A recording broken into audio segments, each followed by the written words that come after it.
there.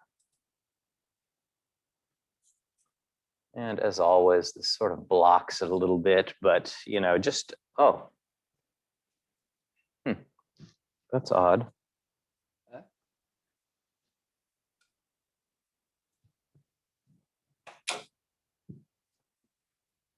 I muted the video earlier.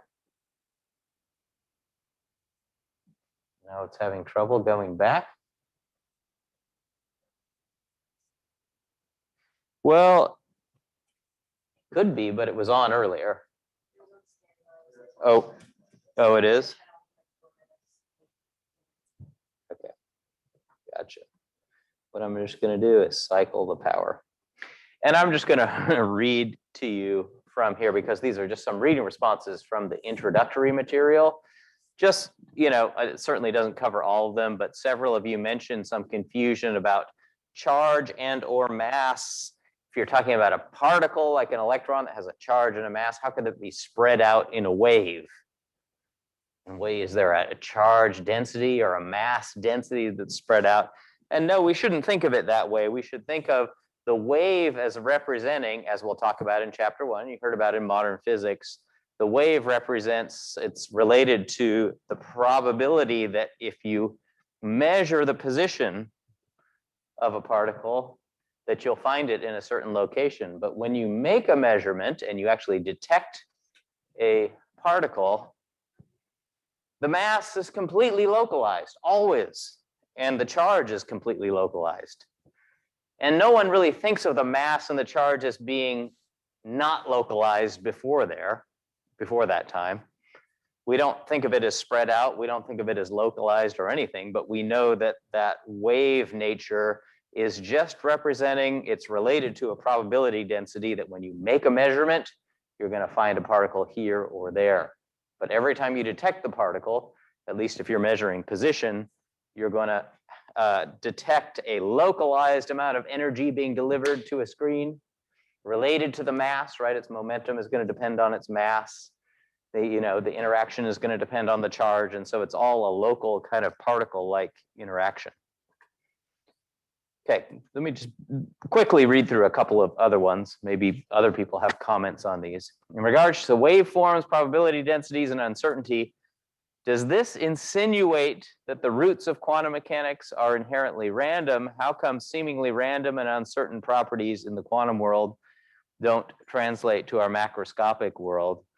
Well, yes, the current understanding, and I mean, there's sort of a big question mark there. If you are someone who is able to explain the randomness away and show that there is some sort of determinism below quantum mechanics, that would be the most sort of mind-blowing contribution to physics at this point, because quantum mechanics has become deeply embedded, and at least the way we understand the theory now, that randomness that's related to making measurements of things is embedded in the theory. And there are good reasons. I think Griffiths doesn't do a great job of talking about it in chapter 1, but there's experimental evidence that, if you think, well, all these probability density functions are probably really coming from a particle that has a definite position and a definite momentum, and maybe it's moving around really in some crazy way we can't see, and the probabilities result from that. That's called a hidden variable theory, and there are arguments and experimental evidence that at least if hidden variable theories are true, in other words, all this stuff is coming from some deterministic motion at a smaller scale. If it's true, then the world, the proof is supposed to be from the experimental evidence, and I don't understand how this connects, that you have to give up then locality in your theory. And that means, locality means something that happens here can't be instantaneously influencing something that's some far distance away. It's consistent with special relativity. So there's a complicated argument there, but it's not so simple as just saying, well, there's probably something moving around at a small scale and we just don't notice it, or we're not experimentally adept enough to see it. So we just see it as a probability density, but it could be understood if you did a delicate experiment. There's bigger problems with it than that. So if you're interested in that, you can look up stuff about hidden variable theories. What reasons were given to justify why the Bohr model only worked for hydrogen? I mean, the reason to believe it's only going to work for hydrogen is because the same reason that, if you have one moon orbiting the Earth, hey, that's fine. We kind of expect it to be like that. And we might imagine, okay, if quantum mechanics is a little bit weird, maybe we can just cook it up a little bit so it still works. But if you have two moons orbiting Earth, the gravitational forces between those moons themselves are going to mess up the orbits totally. So there's no reason to believe that if you have a multi-electron atom, that this sort of orbit model is going to work at all, because the electron-electron interactions are going to mess everything up.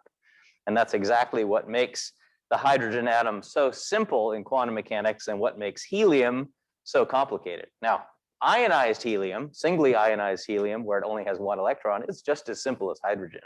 But if you have a helium atom with two electrons in there, the electron-electron interactions mess everything up. And we'll see that towards the end of the term, or at least make reference to it then. I also have trouble imagining waves in 3D, since we haven't tackled them much in modern. Do 3D traveling waves have physical volume? I mean, I wouldn't necessarily say any wave has volume or surface area, right? It's sort of like the medium might have a volume. So an example of a 3D wave is a sound wave, right? I'm talking to you through sound waves that are propagating out through the room. And they're moving through a three-dimensional medium. I wouldn't say the wave has 3 dimensions to it, but they're moving through a 3-dimensional medium.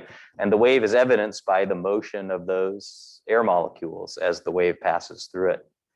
So, the surface of the pool, we would definitely think of as a 2D kind of wave, right? It's just the surface is the interface between the water and the air.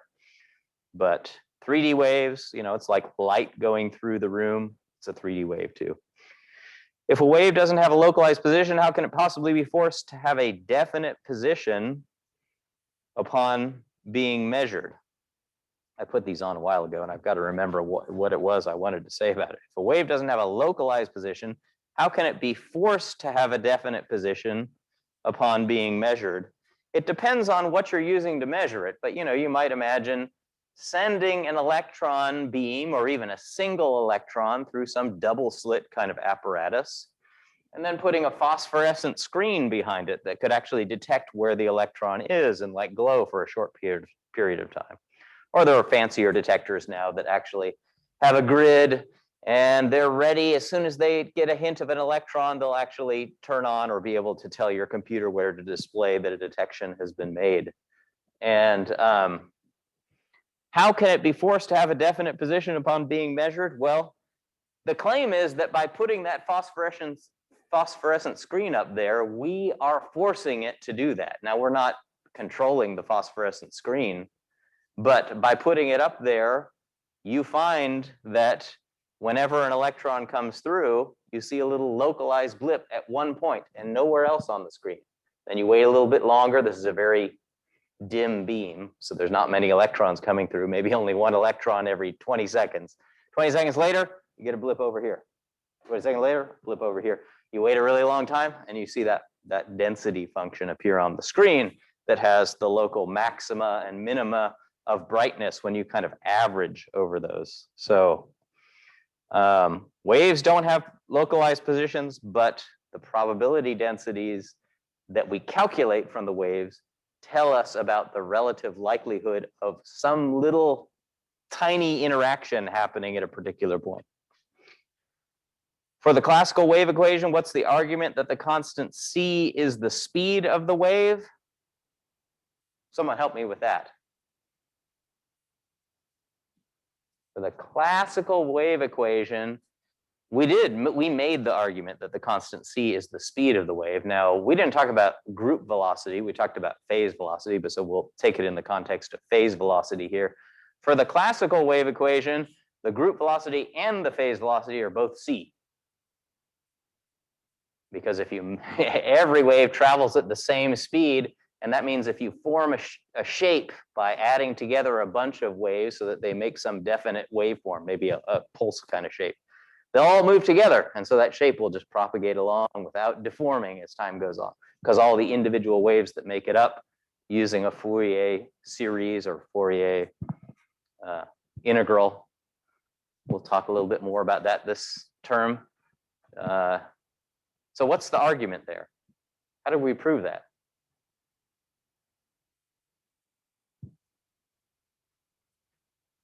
We showed, oh, someone was about to talk.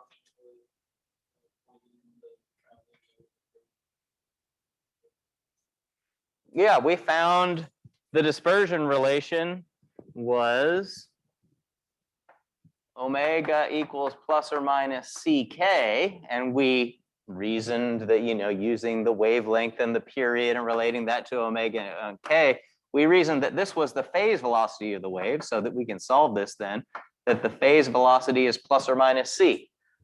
That means for every traveling wave, it either travels in the positive x direction at c or in the negative x direction at c. There's no other possibility. We're talking about one-dimensional waves, just waves on a string or something like that. So that was the argument. Since the dispersion relation for the time-dependent Schrodinger equation is different than for the classical wave equation, do particles that satisfy one of these not satisfy the other? I guess there I would say the time-dependent Schrodinger equation describes particles and their wave-like behavior. The classical wave equation we usually don't take to describe particles at all. In other words, it's not describing quantum mechanical behavior. The only reason I brought it into the mix is because, de Broglie keeps talking about waves, and there's definite wave-like behavior. They're complex waves, as we know now, but he wasn't even thinking that much. He just said, I can assign a wavelength and a frequency to them, so they're like traveling waves, sinusoidal traveling waves. And so I wanted to sort of compare and contrast these two sort of descriptions just in terms of their waves. But we wouldn't think of the classical wave equation, in most cases, or at least in this course, as describing particles. I guess, if you think about photons, there we would have classical waves for the electric and magnetic fields, and somehow it would be related to photons. We're not going to describe photons in this course because they're relativistic, and this is non-relativistic quantum mechanics. Okay.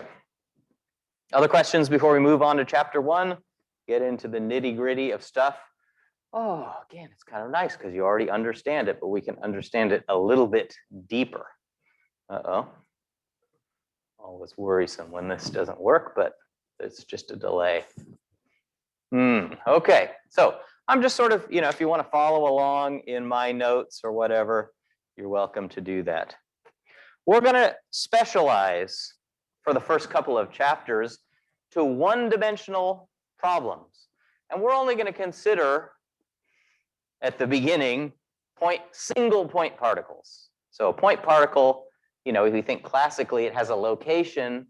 Point particles they're really squished down to a point. So they don't rotate, they don't vibrate or anything like that. Their only degree of freedom is where they are and how fast they're moving. Okay, so we're going to treat an idealized point particle. There we go, point particle. It's moving on the x-axis only, so it's a one-dimensional problem. Our only question is where on the x-axis is it, or what's the probability of finding it in a region of x-axis?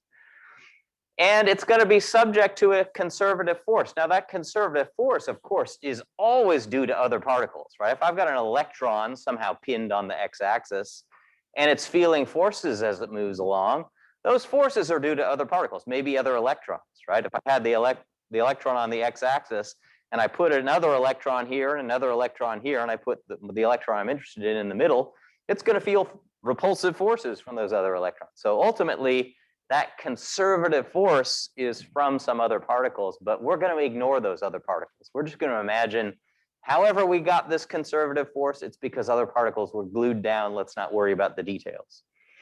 And because it's conservative, and all forces at the atomic scale are conservative, there's an associated potential energy function, and we will, or in intro physics, sometimes you denote that by U. Here we'll denote it V. Sometimes if you ever have voltages around, V is usually not a good symbol, but here we're not going to be really talking about voltages much. So the potential energy function is V of x. And we want to ask the question, 3 questions about this. This is how Griffiths starts off, so I'm just sort of mimicking what he's doing here. Comparing and contrasting classical mechanics, which was just in fall term, so most of you are coming fresh out of there, to quantum mechanics.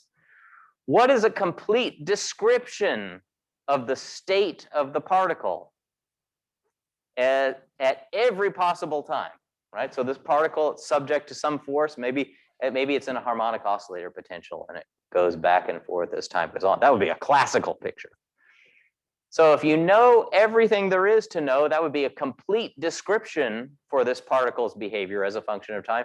That complete description would be given by telling us what x is as a function of time, right? That would tell us everything about its future behavior. Whereas in quantum mechanics, it's more complicated. We have a function of two variables. We give the wave function. The wave function is a function of position and also of time. So we're going to see something on the x-axis that has an amplitude everywhere, and it's going to be going up and down as time goes on, right? We've got to give a function of two variables, so not nearly as simple. What does the most complete possible description of the particle state look like right now at t equals 0? In other words, if I want to specify some initial conditions for the particle, what do I need to specify? If we're in classical mechanics, this particle's on the x-axis, and I say at t equals 0, it's located right here. Have I given a complete description of that? Why not, Mackay? Yeah, you need velocity or momentum. Either one is something like dx dt. And that's because, well, we'll see in a second that the ordinary differential equation that governs this motion is a second order differential equation. F equals ma is a second order ODE. And so we need two initial conditions, as we made a big deal about before. I also made a big deal about the fact that the time-dependent Schrodinger equation is first order in time, and that means just knowing the shape of this at t equals 0, what the waveform is at t equals 0, that determines how it's going to wiggle and jiggle for the rest of time if I know the partial differential equation that it satisfies. And that's the third thing I wanted to know here. If you know what the state is at t equals 0, either in classical or quantum mechanics, how do we find the state description at later times? What's the equation that gives it to us? And in classical mechanics, that's our good old friend F equals ma. I can write that as a differential equation. F in terms of the potential energy function is minus dv dx, right? Minus the gradient of the potential energy. And the acceleration can be written as d squared x dt squared because we're in one dimension. So this is, remember, this is some given function of x. So this is a second order ordinary differential equation. That's why we need those two initial conditions in order to to determine a solution. Okay, contrast that. Doesn't like that I clicked on something else. Contrast that to the quantum case. If somebody gives me psi at time t equals 0, what the shape is as a function of x. The equation that determines the future state of it is the time-dependent Schrodinger equation. And I'm going to write that just because I'm lazy and it comes up over and over again, obviously, in this course. TDSE. We're going to have a time-independent Schrodinger equation too. That will be the TISE. This is the TDSE. I promise there's not going to be a huge number of abbreviations like that, but some of them are just good. Okay, this is a partial differential equation, right? And the solution is a function of more than one independent variable. We're going to stick to one dimension for chapters 1, 2, and 3. So that means it'll be function of x and t, but later on it'll be a function of x, y, z, and t, or maybe r, theta, and phi and t in spherical coordinates. Okay, let's go back from there. Now, on the next, that makes it sound very simple and straightforward, but it's not so simple. On the next page, I say, however, there are several complications. First of all, this psi of x and t is a complex function. So we're not so familiar with complex functions. We already talked a little bit about how to graph a complex function as a function of t. If we have e to the I kx minus omega t, it might look like a corkscrew function, as we talked about, and it might travel down the x-axis as t goes on. And unfortunately, those kinds of drawings are rather taxing to draw. So we're not going to draw them on a regular basis. Most of the time, we will rely on formulae. But it's good to remember that, if really pressed, I could envision what this looks like, at least for one-dimensional problems. If it's a function of x, y, z, and t, well, you're going to have to throw some stuff away to really visualize it carefully. The second problem is the time-dependent Schrodinger equation is a partial differential equation, and partial differential equations are a whole lot more complicated than ordinary differential equations, which you already know are complicated from your differential equations course, if you've taken that already.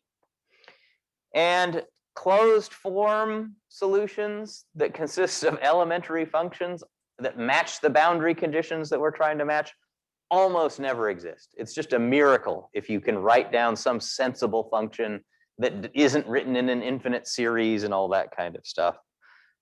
So we're going to talk about solving things with separation of variables. Some of you have seen that before. Probably do it in modern, right? At least the hydrogen atom, you talk about separation of variables, or maybe some simpler problem, spherical infinite well or something like that. But we'll cover it from scratch. So it's good to see it again from scratch.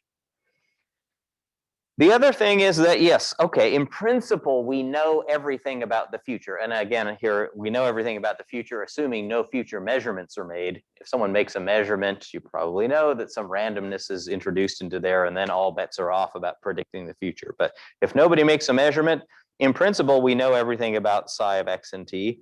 But how do we predict, if I have this function on the x-axis that's changing as a function of time, how do I extract information about what's the likelihood of finding the particle with a given momentum or kinetic energy or total energy or potential energy as a function of time? It's not at all clear how to get it out of just this wiggly function, right? So that's something that we've got to figure out how to do. And we'll spend the rest, a good fraction of the rest of the course talking about that and the mathematical theory that surrounds it. Okay, so we're going to be talking about probability and probability density functions. Let's introduce that idea. I'll move this out of the way before I trip on it.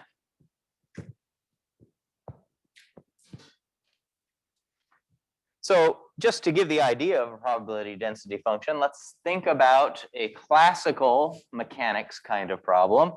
Let's imagine a ball somehow rolling around on the x-axis, and maybe it's subject to a force or some potential energy function. Okay, maybe there's some harmonic oscillator, maybe there's some springs pushing against it or whatever, or maybe there's a gravitational potential well, and we're just going to ignore the vertical motion. We'll only pay attention to the horizontal motion. Some of the regions on the x-axis are going to be more likely than others, and that's simply because when the ball is in those regions, maybe it happens to always be moving slowly. So for example, if, let's say here's the x-axis, let's just imagine that, I make a little track, right? And I say, okay, the ball is not going to be allowed to go up there, but here's sort of a high region on the track, and then there's a little ramp that goes down to a lower region on the track. And then it goes up like that. Maybe I release the ball from right here, right? Just above the bottom, and it rolls really slowly. And then it goes down and it goes quickly right there, right? So if I imagine I maybe take photographs of this at random times, right? In fact, let's make these exactly equal widths. So, this ramp goes down exactly halfway across. I'm going to be much more likely to find the ball in one of those photographs on this side rather than this side, just simply because it's going to be moving slowly over here, so it spends more of its time over here. And so qualitatively, if I were to draw what we're going to call the probability density function, the relative likelihood as a function of x of a measurement finding the ball in that location, I might expect it to be a larger value here and then suddenly go down to a smaller value. And then, the ball is never going to get past here. So right there, it better suddenly jump off to 0, right? And maybe it jumps off to 0 over there. So we can get some idea, but at least classically, that's how we might think of it. You know, regions that are less likely is where it moves quickly. Regions where it's zero, we would think of that as classically forbidden. The ball can't get there as it rolls around. Okay, so we're going to use these kinds of things in quantum mechanics. We won't think of an object actually moving around, but they tell us, just like here, if we took a random photograph at a random time, what's the likelihood we're going to find this electron or whatever the particle is at a particular location on the x-axis. And we're going to denote this function as rho as a function of x. I'm not sure if Griffiths uses this notation. It's fairly common in physics. Rho, this is a, okay, it's a PDF, probability density function. Probability density function. Sometimes people use slightly different words there. It's not portable document format for us, but it's a different kind of PDF. And it just says, you know, oh, maybe I draw this and it's likely to be here. It's unlikely to be in this region. And, you know, there can be stuff going on like that. It's some function. We don't have to think about the forces that generate it or whatever. It just tells us if we make a measurement, the location of the particle is likely to be in this region, getting less likely, very unlikely. Maybe if it hits zero there, we'd say zero in a little region around there, maybe zero out here, and so on. It's a probability density function. Okay, so now not only can we think about the probability density, this is Greek letter lowercase rho, as a function of x, but of course, as this ball's rolling around, its kinetic energy is also going to have its own density function. In other words, here I plot it as a function of x, but I might say kinetic energy. What do you use in classical mechanics for kinetic energy? T? Ke. Oh, that's Lockett. He loves Ke. Okay. Ke. Sometimes in books you'll see T. What does Taylor use in the book? He uses T. Yeah, T is pretty common in upper level physics books. If I plot that and I want to plot the probability density as a function of T or as a function of kinetic energy, and I don't remember where I'm thinking of, maybe my track in the background was going like this kind of thing. If we're still imagining the ball, we would expect a lower kinetic energy for some of the time and a higher kinetic energy for the rest of the time. So my probability density function might look like this. Oh, I have a little blip in this region of lower kinetic energy, and then maybe I have another blip at some higher kinetic energy. And if I take a random, maybe it's about, I guess they wouldn't be equal probability. It's more likely to be found with lower kinetic energy. So this one should sort of have a bigger area there. But, I could draw probability densities as a function of kinetic energy.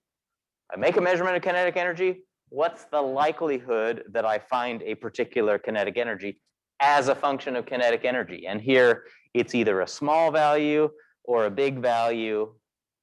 We're more likely to find the small value. That's why there's a bigger area there, right? And the peak goes up higher and so on. Okay. Now I should mention an important distinction between physics and math. You'll see people write things like this in physics, and notice rho of x looks nothing like rho of t. If a mathematician says, oh, I'm talking about a function f of x and its formula is x squared, and then they say, well, consider this other function f of y. Well, if it has the same symbol, what does that mean? Y squared, right? So the symbol that represents the function, usually the way it's used in mathematics, represents the analytic form of the function or the shape of the function. Whereas in physics, a lot of time the symbol that we use to represent the function represents the interpretation of the function.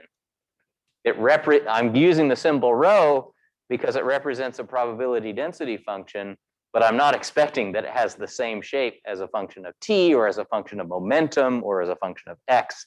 Those would be different. So just be careful. If you're talking to a mathematician, they'll be like, what are you talking about? You just changed a variable. There's no difference there. All you did was change the name of things. You should have exactly the same shape.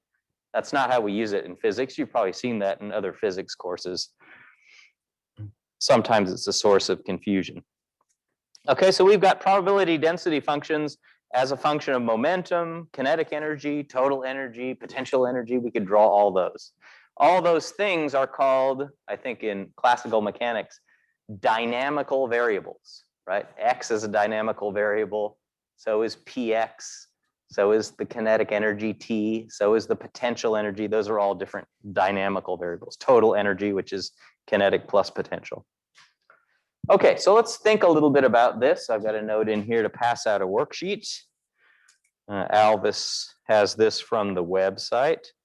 By the way, while I'm mentioning the website, let me just say, I think I said that this website, that the Campus Press, is new to me.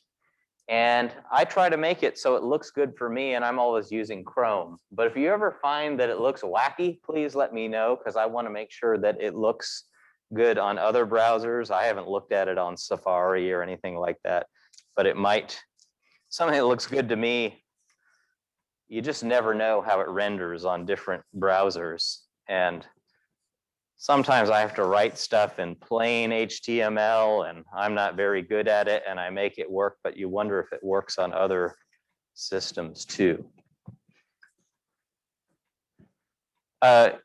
If you would prefer to always work on your tablet, Yichen, I just won't print one out for you in the future. If anybody else is like Yichen, Edward used to be that way. He never used paper. So just to save paper, if you can always get it from the website, I'm just going to bring one less copy to save it. Okay, so what's the context here?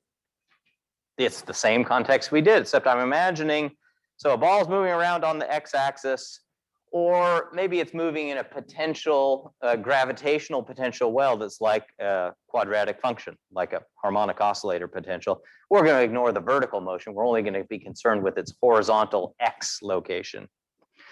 And I want to sort of very qualitative, or I want you to qualitatively sketch what you think the probability density function roughly, just qualitatively, would look like for a random measurement of the position x on the axes below. And I think, I didn't read all the stuff at the top, but I think the ball is being released from the position at which it's pictured, released from rest there. So it's going to go back and forth like that, like you would expect. So draw the probability density function as a function of x, roughly, momentum, px, roughly, and total energy, that's kinetic plus potential, is E. Total energy, kinetic plus potential, is the bottom one.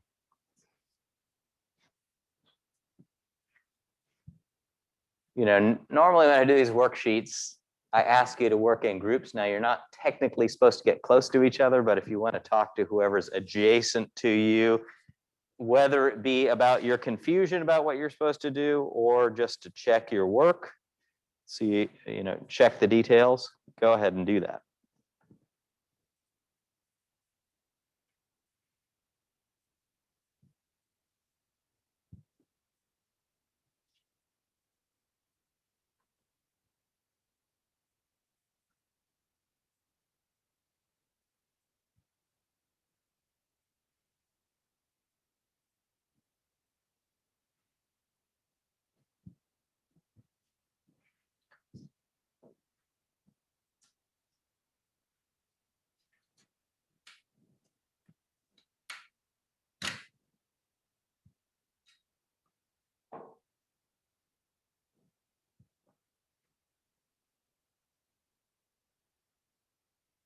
No calculations to be done. This is just,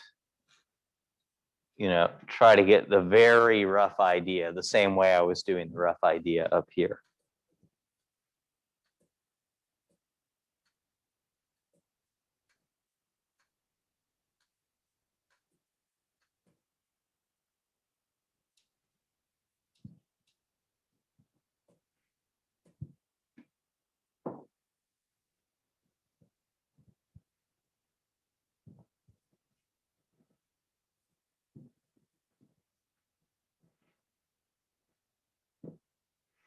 Anyone not sure at all what they're doing or how to think about getting started?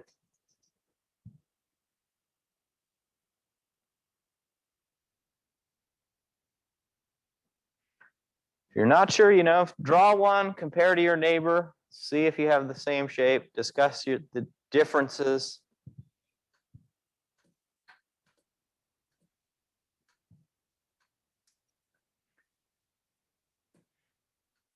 Alvis, in general, I am going to probably not switch the camera between the board and the slides. I'm assuming you can make this window that shows the board bigger on your end. If you're ever having trouble seeing what I'm writing, let me know and I can actually switch it so that it takes up the whole screen. I think students have told me that they can just maximize my window that shows the camera in the room, and so you can just switch back and forth if you see me writing at the board. But it may be big enough just even in that small window as it's shown. Very well then. Let's see.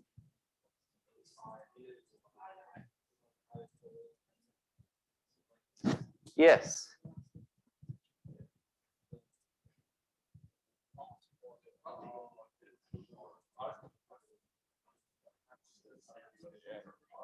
Yes. My question is,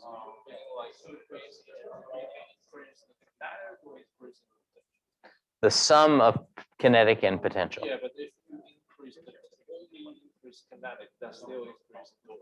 Yes. So that makes me very confusing because if you only increase potential, then it's different. Yes, and you probably know if this is a conservative force like gravity is, when potential goes down, kinetic's going to go up by exactly the same amount because we expect the total kinetic and the total energy to be conserved here, right? So I'm kind of raising a point that we're going to talk about in a second. Think about a Dirac delta function since you've been in physics 350, right? Once I release it, it has zero kinetic energy right at the beginning and some potential energy, and that total energy, the sum of those two, never changes. So if I measure it, I'm always going to get that one value and no other value on the e-axis, right? I'm never going to measure a different total energy than the total energy it started with. So whatever total energy it started with, all the area under the curve has to be just around that very narrow spot that's right by that energy. And that sounds like a Dirac delta function centered at that point, which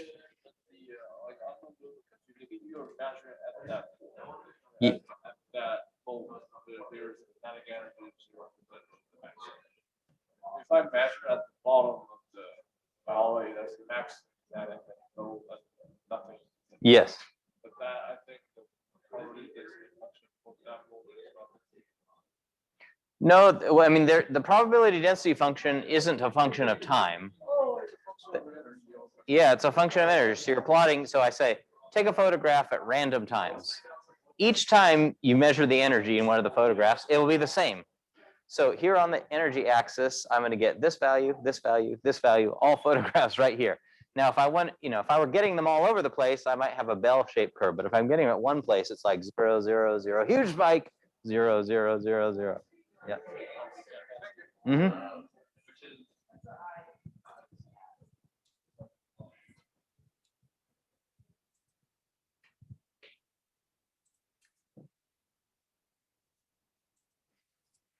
Okay, it seems like people are having some good discussions, so let's just go through them together and you can tell me what you think or if you disagree with what I'm doing up here. So I'm going to draw the picture at the top just so we kind of know what we're talking about.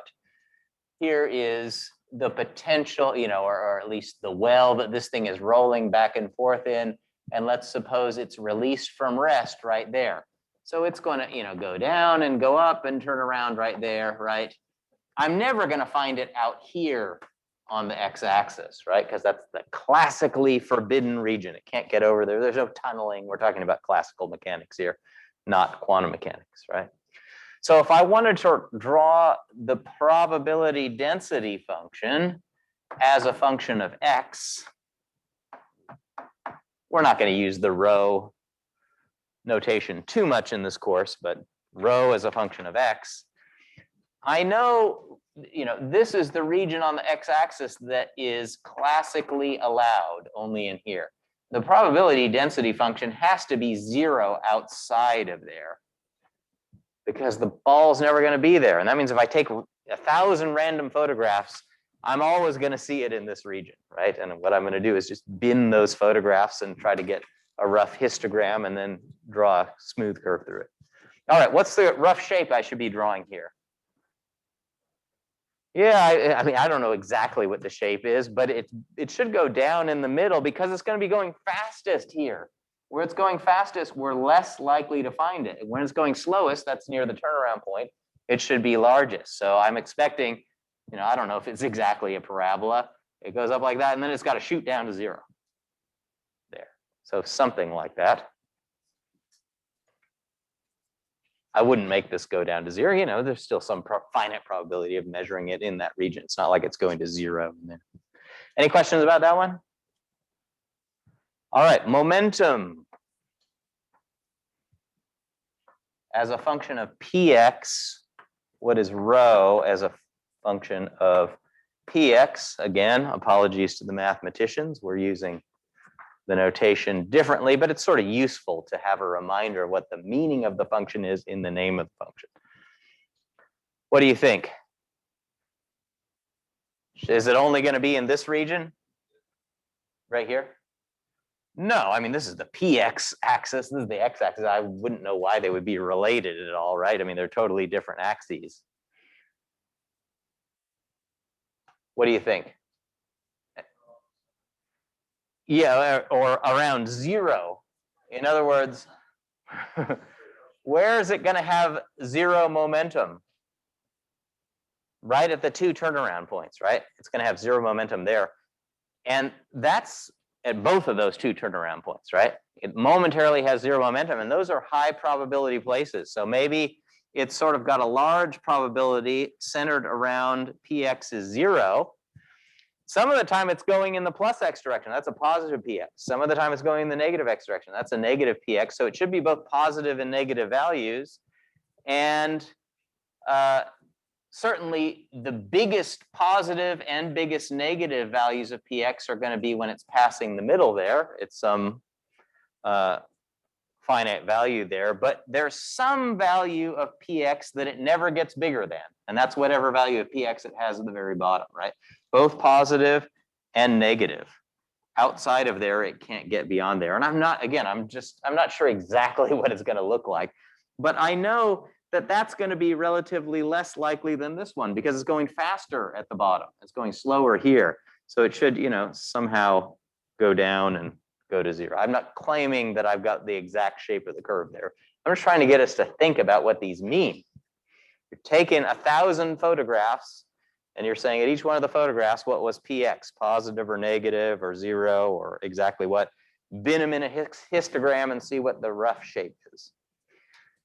All right, now for the most difficult and or easiest one, what is E here is the total energy. So what is the probability density function as a function of total energy? That means kinetic plus potential. Yeah, so in some people, if you've had physics 350, we talked about delta functions in there. Maybe you've heard about them in different courses. I don't know if Neiser talks about it, delta functions in 240. I think most people in 350 said they had never heard of it before that course. So we'll talk about it a little bit. But what this means is it has a certain total energy, kinetic plus potential right here. And when it starts going down, its kinetic energy gets bigger, but we know its potential energy goes down by the same amount. So its total energy stays the same. Total energy is the same all the way through the motion. So if I take 1,000 photographs and I ask myself what was the total energy at the time of each one of the photographs, they're all going to be whatever total energy it started with. I don't know, maybe we'll just call that E naught or something. And that means the probability of measuring any energy in this region should be 0. And up here, it's going to be 0. And well, there's got to be a huge probability, essentially, of it being found there. So there's kind of a spike function. And we're going to call that a Dirac delta function, a probability density function where it's only non-zero for one value. We'll talk about that shortly, but we're not quite there yet. But I'm just trying to give you the idea that should be zero everywhere except right by E0, whatever energy, total energy it started with. Okay, any questions about those, disagreements or other kinds of ideas? You know, you could try drawing the kinetic energy one or something. I mean, it's a classical problem, so we don't want to spend too much time thinking about it, but it was just to get the idea of what this means. Okay. How exactly do we use rho of x or rho of px? In other words, we're saying it's a relative likelihood, but I want to know how to calculate a probability associated with this.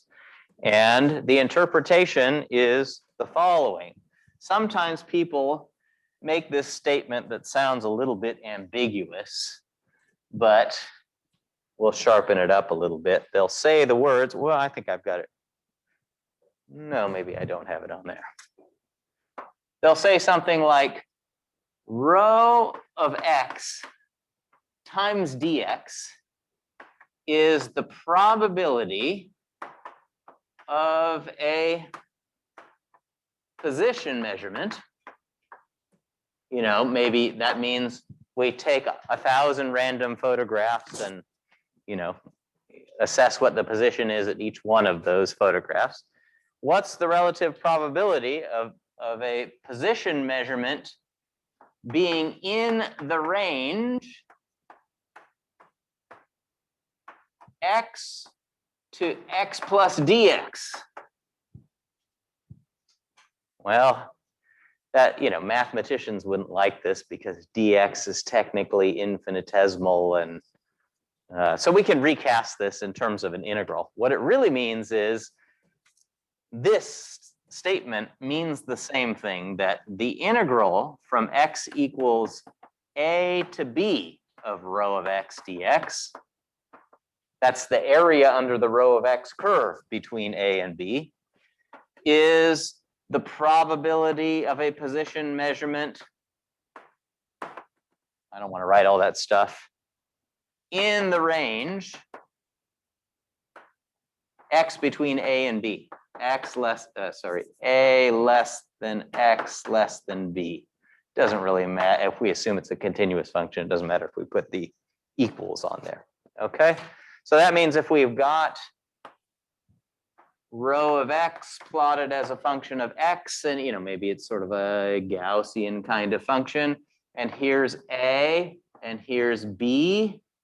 We're talking about you have to calculate the area under that curve, and that's the probability of a random measurement being in the range between A and B. We think of photographs, you take 1,000,000 photographs, and what's the relative probability of one of those photographs being between A and B? Okay, similarly, I think this is on the slides here. Okay, so that's the probability of obtaining a value in that range. Similarly, for rho as a function of the momentum, x momentum, if we integrate from some smaller momentum value to some larger momentum value, that's the probability of, if we measure the momentum 1,000,000 times as this thing's moving around at random times, what's the probability of obtaining a value between alpha and beta for a particular measure? Okay, so that's how we use rho. And clearly, since we're going to be describing things by psi, we're going to have to say how psi is related to rho. And you've heard about this in modern physics. Okay, 5 minutes left. Now, probability functions, because now we know that it's the area under the curve, we might ask the question, well, this particle is confined to move on the x-axis. What's the probability that we find the particle between x equals minus infinity and x equals infinity? Well, it's got to be 1. If by definition it's confined to the x-axis, it's somewhere on the x-axis. And that means that if this is the probability of being between A and B, then this area, the area under the entire curve, is the probability of finding it on the entire x-axis, and that better be 1. If we're saying by definition it's stuck on the x-axis, it can't get off. That's just part of the game we're playing. Somehow it's confined to the x-axis. The total area under that curve must be 1. Okay, so we're going to call that the normalization condition. No, that's not what I want to do. So the normalization